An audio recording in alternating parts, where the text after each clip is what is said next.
Have I made pate before? No. Have I flambéed anything before? No. Have I touched a liver before? Nope. Hi, I'm King. I'm a professional chef at the Institute of Culinary Education, and this is my $167 banh mi. Hi, I'm Emily. I'm a home cook, and these are my $19 banh mi ingredients.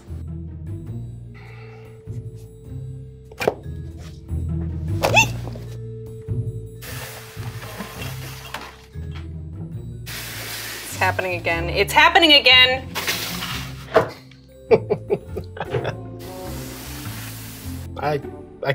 We got it. Banh mi's coming up. I see booze. What else jumps out? I see booze. I love sandwiches in general, and banh mi is like the king of the sandwiches. Chef King. Chef King is the king of the sandwiches. He's the king of the sandwiches. In Vietnam, we started off very simply with just a baguette and spreading a pate. People just started adding more into it, and it's grown to what we know today as our banh mi. So I was planning on making a duck adobo banh mi with duck liver pate, homemade spicy mayo, and pickled green papaya.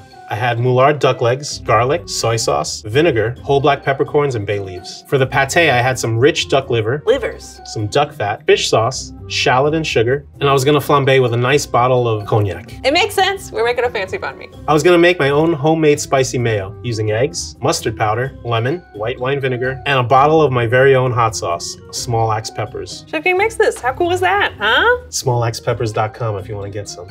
So what we've got here are some vegetables. I was gonna pickle some green papaya and watermelon radishes and garnish everything with cucumbers, jalapenos, Thai basil, mint, and cilantro, a hit of Maggi sauce, all on a freshly baked classic French baguette. I am really relieved that I'm not making my own bread today.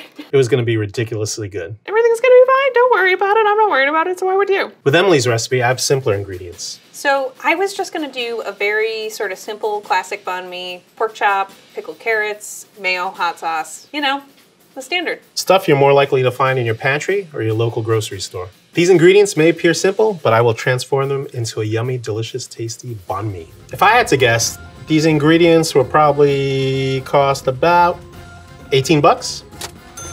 Bang, 19 bucks, off by $1. So if I had to guess, I would say this costs about $89. $167! That's a very expensive sandwich. So I have Chef King's recipe book here, and it is just a list. No information, no information, no information, no information, no information. Technically, that's enough information. Okay, so am I overwhelmed? Yeah. Who am I kidding? I'm gonna have to call Rose. Hi, how are you? I have like 8 million questions for you. I hope that's all right. How do you make a pate? Ooh, a pate. So what you're gonna do is you're going to take duck fat, hot saute pan, it'll melt really quickly, and then add your aromatic, and then you're gonna take your duck liver, sear it. So put it right into the duck fat. I think you can season it with a little bit of sugar, and that'll help crisp it and give a little bit of brown to it as well. So I would do that. And you're gonna put it in a food processor and whip it up, and you're gonna have a pate. It's delicious. But Emily, I totally know you're gonna get it. Oh, thanks, Rose. I feel confident. I feel good. I feel ready-ish. All right, let's make this pate happen. With the duck liver, I mean, you wanna cut them so they're all around the same size. This way they cook uniformly. Just cut them down in little pieces, that's all. Which just only means touching them. Chopping up my garlic here, and now I'm going to cut up my shallot. Got my hands. You know, it's just really hard being on YouTube. And I've got my duck fat, and I'm gonna pop this in the pan. We home cooks really get the better end of this deal. Basically, you're gonna saute our duck livers with some aromatics. You know, lots of people love livers, and maybe I do too, and I just don't know that. And I've got sugar, sauce, and some pepper. I also sent Emily some very nice cognac, but we're gonna cook the alcohol out. You're literally igniting that alcohol. You'll see it flame up because of its high alcohol content. Okie, let's flambe. So just remember to keep in mind to kind of tilt the edge of your pan over the fire so that one edge of that pan gets really hot. And then we're gonna put it back. And then when you hit it with that cognac, you tilt that same part of the pan you had on the flame. The flame will hit that part of the pan and will ignite the cognac. Woo! Okay, well, you know, Once the alcohol is out of that, the flames will dissipate, they'll be gone, and you'll have a nice flavor of that cognac in your duck liver. That was cool, right? I mean, a little bit of, but you know, mostly good. I will just be also taking a nap. Okay, so my livers have cooled. Time has elapsed, and it is time for me to puree the liver.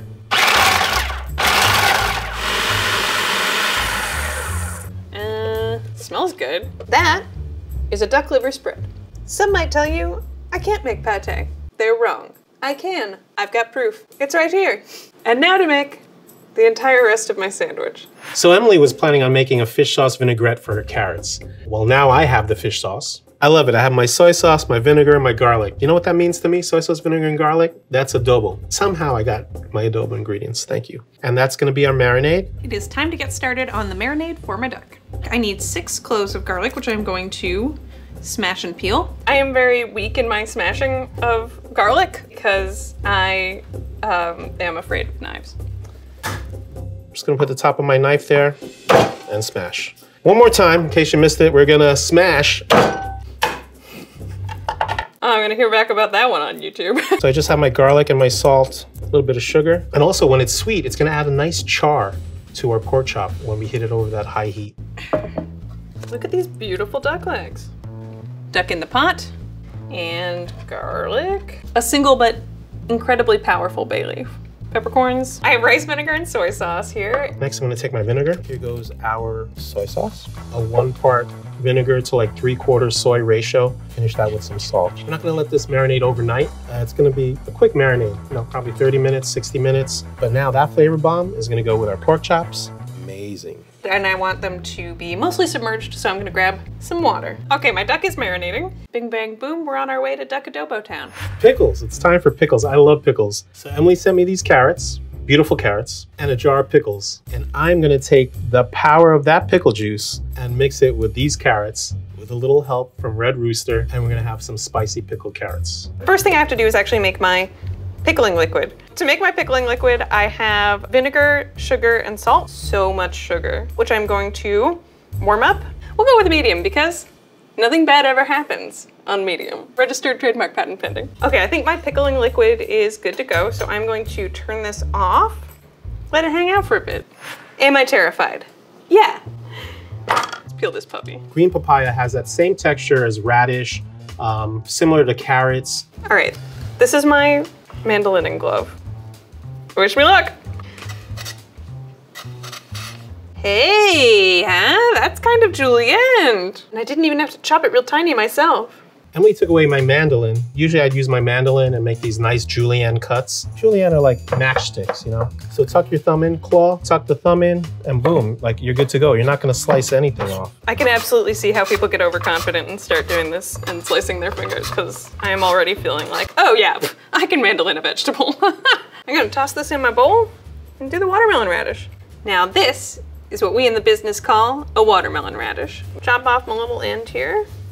Oh, look at that, huh? Guess that's why they call it a watermelon radish. It's gonna be pink with like these white streaks going through and almost like a tie-dye shirt or something. But they look really cool and they're tasty. Okay, I think that that's enough watermelon radish julienne. I'm gonna move it in here and we're gonna pickle these puppies. I am, per Rose's suggestion, keeping these separate because as you can see, this is very pink and this is very not pink. And if I put them together, they would become pink, as anyone who's done laundry will probably tell you. To make your pickles crunchy, this is all you gotta do at home, really simple. I'm gonna put some sugar in there, and the most important part now, salt. And then now I'm gonna massage this. I already feel moisture coming out of here. Next step, we're gonna play with our pickles. So sharp knife, nice grip, eagle claw, you're good to go. Let's take a look at our carrots. Wow, you can see them sweating just like me. Oh, look at all that water there already. It's exactly what we're looking for. Let's get to pickling. I'm gonna use our pickling juice, some sriracha. Oh, I love it, that's good. I think I found a new sauce. What really stands out is you get a hit of sugar, then you get that acid. So everything we want in a pickle is in this juice right now. I'm going to take my pickling liquid, which has cooled down a little bit, and I'm going to pour it over these guys. Thusly, pickling. And add this to our pickling. Liquid, oh. And this stuff, you know, open your fridge or go to the supermarket. You just pick it up 1, 2, 3. Want some heat? Get some red rooster, or if you can get small axe, get some small axe. Smallaxepeppers.com. So the quick pickle is ready. Doesn't have to sit in the pickling juice that long, but if it sits in there, totally fine. I'm gonna put this on the side, get the rest of my sandwich ready. We'll bring it all together at the end. Well, here we are, face to face with the enemy. The final showdown of Emily versus Spicy Mayo. The key is constant whisking and getting a really good emulsion in the very beginning, and then you're gonna be totally a mayo expert. I'm gonna make a little wet towel nest for my bowl. I have a tip from Chef King that I'm using, which is that my bowl is chilled. Apparently it helps with something that happens in this process. Begin with my mayo. Little hot sauce, splash with the rice wine vinegar. Said it adds a little acidity. This is a seasoned rice wine vinegar, so it's gonna have a little sugar in there, a little salt in there. It's time to start, which I'm not at all terrified by. Okay, the first thing I have to do is separate my egg. Egg yolk in the bowl. That's one thing done. We're on our way to making mayonnaise, baby. I've got my mustard powder, sugar, salt. I'm gonna mix it up. Take half my lemon juice and half my vinegar. We don't have to worry about it separating because there's a lot of emulsifiers in our bottled mayo that we may not have in our homemade mayo. Boy, that towel trick really makes a difference, because if I had to use my left hand to hold the bowl right now, I don't even know what I'd be doing. Not making mayonnaise. So Rose said slow trickle of oil. Wow, this is really starting to look like mayonnaise. I feel powerful. It's a perfect whippy boy.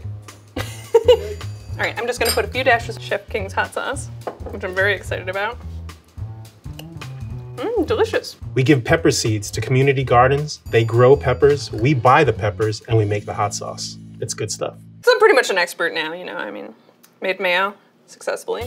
So Emily was gonna use the scallions and the cilantro as her garnish in her banh mi, which, amazing. These are classic banh mi garnishes. I'm gonna take them and turn them into a flavored oil. Scallions look great. I'm gonna cut them into about 1-inch pieces, and the blender is gonna do the rest of the work. Cilantro, I'm gonna put a little salt in there. I'm not gonna put it all in. I'm gonna start with that first. Get that engine revving. And hit that throttle. Here we go. All right, so my flavored oil is ready to go. All right, my duck has been marinating, and now it's time to start cooking it. All right, so this is coming up to a simmer right now. Once it gets there, we're gonna cover it, and then just like throw an hour at it. And on the flip side, you got duck, baby. Don't duck this up for me. It's time to cook our pork chops. We are going to take this pork fat that I trimmed, we're gonna render it out very slowly, and I'm gonna put this on a very low flame, and we're gonna reserve that oil and use that for our banh mi sauce. I'm gonna put some of this neutral oil into this marinade. You know, you see the amount of vinegar we have in there? It's actually cooking that pork chop. You can see it went from a pink translucent to now it's like kind of grayish white. That's the acid in there. And what that means to me is it's cooking that pork chop. That acid is also breaking down the fibers in that pork chop. We're gonna have a nice, juicy, tender pork chop. An hour has passed, and I think it is time to check this beautiful duck. Yeah, that looks amazing. I'm very excited. The duck looks delish. Do I want to eat it? Yes, I do. Am I willing to wait for the sandwich? Barely. Put a little oil in our pan. I'm gonna start with a pork chop here. Oh, I love that sound. Ah, yeah, the sound. Sound of victory, a hot pan. I'm going to go ahead and start shredding. I'm just gonna use my hand forks. All right, I think this is more than enough meat for one sandwich. And now it's time to sear my shredded duck. I'm very excited. I have a little duck fat I'm gonna use just to help fry it all up. Okay, going in there. That smells good. Smells good. You make sure your grill's hot and you make sure your cast iron pan is hot, and don't touch it. Leave it alone. Let the pan do the work. The more you pick it up, the more you look under it, you're taking away from that heat, that temperature that's gonna put a nice sear on that pork chop. Okay, I'll just leave it. Look at that pork chop, bang. That's the color I'm talking about. That's the caramelization. That's exactly what we're looking for. But I don't know, can you guys still see me? I see the oil and smoke all over the place. I'm gonna flip it. Ooh, whoa, that is browning. That's Meyered browning, am I right? Rose knows what I'm talking about. Rose. But I'm gonna pull out this, seared beautifully. They're cooked fully through. I'm just gonna let it rest. Resting is very important. We all need some rest. I know I do. And look at that. Our fat is doing very well here. I'm just gonna turn it around a little bit. It smells so good in here. And now let's grab this before it burns. And I'm gonna pour this excess fat over there. And I am going to deglaze this pan. So to deglaze, I'm going to take this liquid. This is water. And you know what I'm also going to use? We got our marinade right here. I'm going to take some of that marinade. That's what I'm talking about. That bottom of that pan, that's what we call the fond. That's all the flavor. And deglaze that pan. Take all that fond off of it and check this out. This is going to be part of our banh mi sauce. So I'm keeping this. And that wasn't enough fat. The other fat we have over here. I'm going to use this as well. This looks mother duckin' amazing. Emily gave me a bunch of ingredients. I used some of it to make my marinade for the pork. I'm going to use the rest of it to make my banh mi sauce. I'm going to cut my scallions. I got garlic. What do? We smash. This is our pork fat rendering out. You're going to get smoked on again, and it's going to get a little hot in here. I'm going to hit it with the stuff we deglazed earlier. Some fish sauce. A little bit goes a very long way. Soy sauce. And get some sugar. Again, we're looking for those flavors, sweet, salty, and we have those nice aromatics from the garlic, from the scallions. Banh mi sauce is good to go. All right, next thing I have to do is just prep my garnish, which is, very simply, slicing my cucumber and my jalapeno. Emily, aren't you gonna take out that middle? No. You know why? Because I'm not a coward. Emily, thank you for sending me this lovely baguette. A baguette I bought just anywhere. But I have a couple of ideas where I think I'm gonna make it a little bit better than what we have right here. I like doing this too. I pull a little bit out of the middle. And this one doesn't have excess amount, but just a little bit. It's gonna give me more space to put more filling in there. I'm gonna add our beautiful fat to this bread. Mayo. Mayo is basically egg and oil.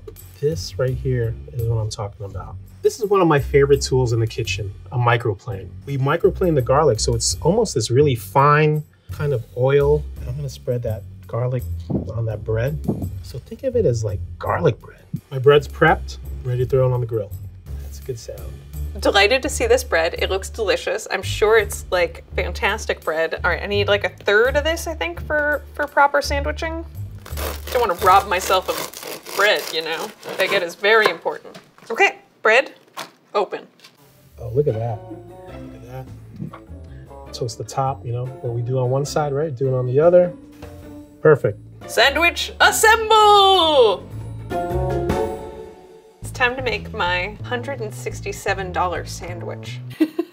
So I have my nice crispy toasty bread, beautiful pickles, my spread, which is a spicy mayo. Mayo, everywhere. I know Chef King feels the same way. I am a double-sided mayo person. And this also acts as a barrier on our bread, because this prevents, like when we start piling things on here, prevents our bread from getting soggy. I don't know if you know this about me, but I actually make my own mayo, so. Our pork chops are next, okay? So our pork chops look pretty big when we started, but after we seared them, we lose some moisture, they shrink a little bit. Next thing, I'm going to do my pate on this side. Is that enough? I mean, it's a $167 sandwich. You should make sure there's enough pate in there, you know what I'm saying? I just want to eat it all. I'm having a really hard time not just like digging in. The fat back that we have, this is the fat that's left from it. So what I'm gonna do, I'm just gonna take some salt. Remember we're talking about texture? Here's some crunch, right? Some of that unctuous fat, boom, right in there. I'm gonna just sprinkle the top of my sandwich with some Maggi seasoning and some of Chef King's hot sauce. Okay, and then pickles go on top of the meat. Isn't that nice? Isn't that pretty? These are those beautiful pickles we made. They've been here for a while, sitting in that pickling juice, pickling away. Thanks, Emily, for the jarred pickles. Look what we did. Ho, ho. What's next? Our banh mi sauce. Ooh, our herb oil. Ooh, love it. You know, that just adds that freshness to it. Jalapenos. Really? I can hear the music of the sandwich. Want some heat. I took away my jalapenos, but you know what? I have some red rooster. I'm gonna go right on top with that. And you know what? I'm gonna throw on some fresh greens here, some fresh herbs we didn't finish. Scallions and cilantro. One is good. Let's not overdo it with the cilantro. Now I just have to select my herbs. So I did my mint, and then I did my Thai basil, and now I'm finishing it off with some cilantro. I'm putting the cilantro on top of this side because this is the side I'm gonna keep down, and I think the cilantro is gonna be harder to move than these guys. Okay, we're gonna just cover it up. Wow, that's our banh mi. 3, 2, 1. I lost one cucumber, but I would say by and large, that was a wildly successful sandwich closing. Now I just have to believe in it so it melts all together. For what was once many disparate ingredients, mere ideas, is now a sandwich. And that's my take on Emily's banh mi. Look at this. Haha.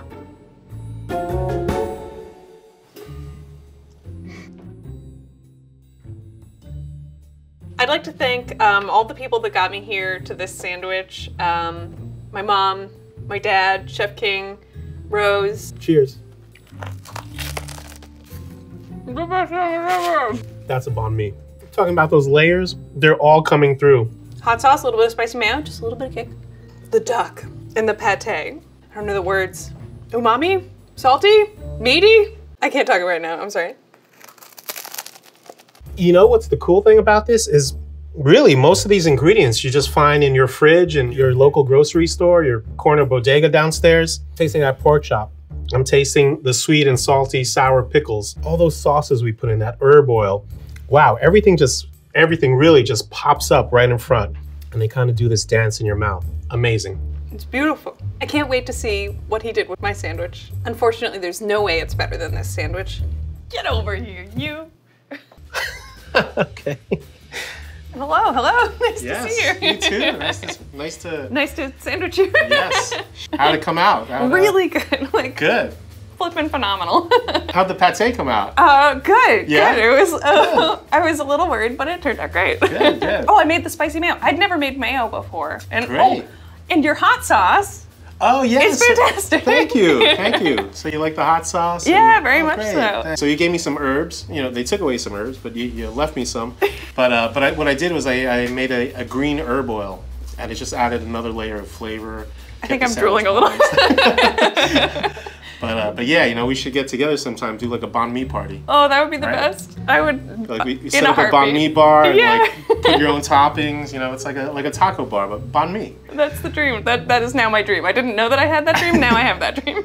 So this is the Hennessy. I'm sorry, I'm getting all street here. This is the Hennessy that you use for the yeah, I recognize liver, right? it. I was wondering where that went. Okay. I did flambe it, which I'd also never done before. Still have all your eyebrow? Yeah, barely. It was. I did make a big flame. Cheers. Cheers. Wow. Oh, I love this. Wow. Now I feel like I'm filming like a commercial. I know, right? Hennessy. To future banh mi parties. Future banh mi parties, more Hennessy, more banh mis. Yeah, all of this just again. And even more. Again, I really want to do that bar. You know, yeah. if you bring like the baguettes. That would be so good. Just